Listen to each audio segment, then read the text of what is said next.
Hey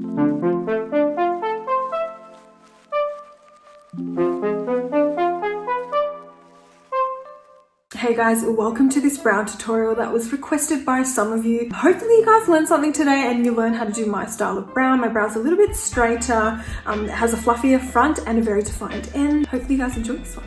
So I'm going to quickly go through the do's and don'ts of brows, for my brows at least. I feel like I've finally found a shape that I really like and suits my brow. So my face is naturally a little bit rounder, so I prefer a sharper and a more angular shape. I find that that trendy bushy brow that's in right now is so beautiful, and I think at some point I will try it. But because my face is naturally quite round, that type of brow doesn't give much definition, and I feel like anything that's round on my face makes my face appear even rounder. So that's the only reason why I haven't really bothered to try the look, because I already know it probably won't be the most flattering for me. Naturally my hairs are very sparse, they're very Asian like hairs. They're long hairs, but they're very light and there's not many of them, and so that is the reason why I always trim my brows. And now I just bought a $2.80 brow or hair trimmer from Daiso, and I've been using this for ages and it just does the job. So I always say, if you're gonna play around with your brows, just cut and trim things and just shave them off, because once you pluck something off, like, I don't know what's going to happen. Will it grow back? I don't know. Will it grow back thinner? Most likely.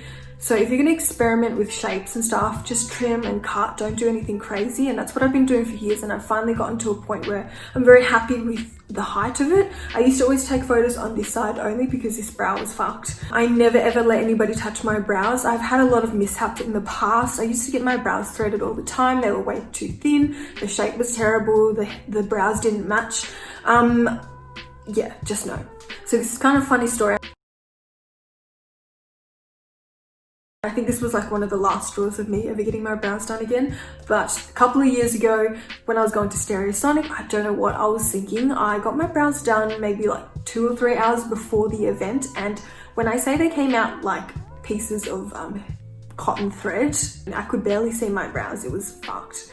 Like, and that was literally the last time I got my brows done, and I will insert a picture if I can find one. One thing you have to remember is that every time you do your brows, you have to step back and go into different lights, because sometimes I step into my bathroom and my brows are like this, and in my mirror they look identical, so I get really confused.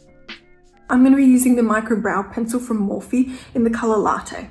First thing I always do is I have to map out my brows. This is really good for anybody who has no prominent arch or has no real shape to their brow, or if you just kind of want to reshape your brows because you think they're not really sitting quite right. But don't wear lashes at this point, because I find that as you're mapping out your brow, if you've got like a really thick lash attached to your eye, it just kind of disrupts the whole process. It makes it just much more seamless if you just don't have lashes on at this point. So what you want to do first is map out the brow. Pop your pencil in the middle of the nostril and you go straight up, and that's going to be the front of the brow. So middle of the nostril and straight through the eye, and then that will be your arch point. And sometimes you'll just do a little dot there. You don't always have to do a dot, but as you can see, my brows sit just about right. And then middle of the nostril again to the end of the eye, and then straight out. So middle of the nostril, end of the eye, and then mark your end of the brow there. This is all just a guideline. As you do your brows, you have preferences over shape and whatnot, but usually these 3 points, the front, the arch, and the end, are pretty accurate when you follow this rule. So what I'm doing continuously through this whole process is just doing strokes. Sometimes towards the end I do longer strokes, but it's always very short strokes, because even though at the end my brows become very defined, if you were to shave off the entire brow hair and look at the way the strokes are, they're always just little short strokes, and that just makes a world of a difference. You're not trying to color in anything. So now we're moving on to step 2. Now usually I start to define the front first, so I just do a couple of hair strokes like that, and I just do it like that. And you can see sort of the brow hairs coming together. Always brush it out. Pretty much every 5 strokes that I do, I brush everything out. And bam. And then some bits will be gappier, so then I will start to fill out those sections. And then from this point, I start to form the base of my brows. So all that work you did at the front, now starting to sort of like connect it to the end. My brows are very straight, so as you can see, the line that I'm drawing is very straight. It doesn't really sort of arch at any point until I get to the very end. And again, always doing those like soft brow strokes. So as I've already drawn that baseline, I start filling out everything on the top. So I kind of work from the bottom to the top because I don't want the top to be overly defined.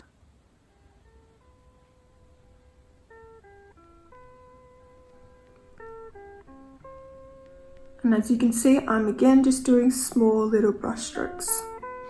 And it's starting to come together because the base of my brow has been sort of created. And then I slowly start to pull it out. Because my brow is very straight, it won't always hit that point directly. But if you have a traditional arch, your brow will probably at some point hit that dot. I find that the most important dots to make sure you get accurate are the front and that arch point. And so now I'm slowly moving up, and then I will just keep brushing everything out.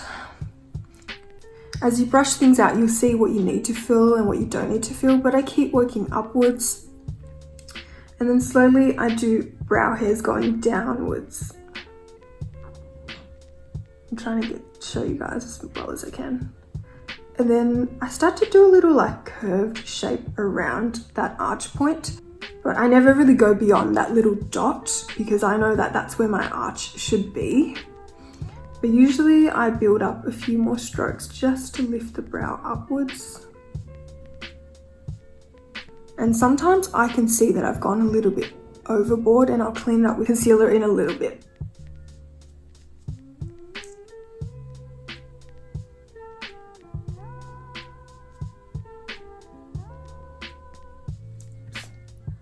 And then I go back to that bottom baseline to see if I need to make it a little bit thicker.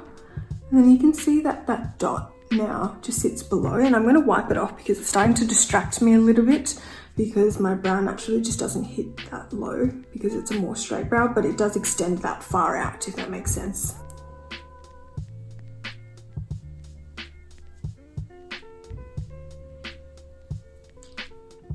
And sometimes like I do too many lines and it starts to get really dark on the edges, so then I just scrape it back in and see if I can fuzz it out a bit. At the moment, I'm not using any brow gel because I haven't found a really good one. I've got a hair gel coming in the mail though. I've seen all over TikTok and YouTube, so hopefully that works really well. But my brow hairs are really stubborn, they're really long, so I feel like there's a lot of weight to it, and traditional brow gels don't really hold it up, so I don't even bother buying them. The only one that's kind of worked is the Anastasia brow gel, but at this point I just constantly trim my brow hairs so then they don't ever drop below the brow baseline. The next step, as you guys will have seen this concealer on my page continuously again and again, I really like the NARS Soft Matte. I feel like it does wonders and it just has really great coverage. It's really smooth, it's silky. And this is the Morphe M432 and it's very nice and flat. I will just dip a little bit in there. I just scrape off the excess on the sides. You just don't want that much concealer sitting around your brows. It's not necessary. So usually I just clean up the bottom section.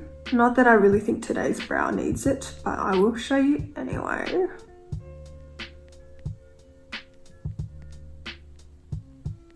And the ends are super important to clean up as well. The past couple of days, it's taken me like an hour to do my brows, so I don't know what's happening today. It's like extra fast, which is really bizarre. Yeah, there you go. That's my fluffy yet defined brow on the end. I like keeping the front nice and fluffy and the end very nice and snatched. I'm gonna go ahead and do the other side. I'm not gonna repeat it because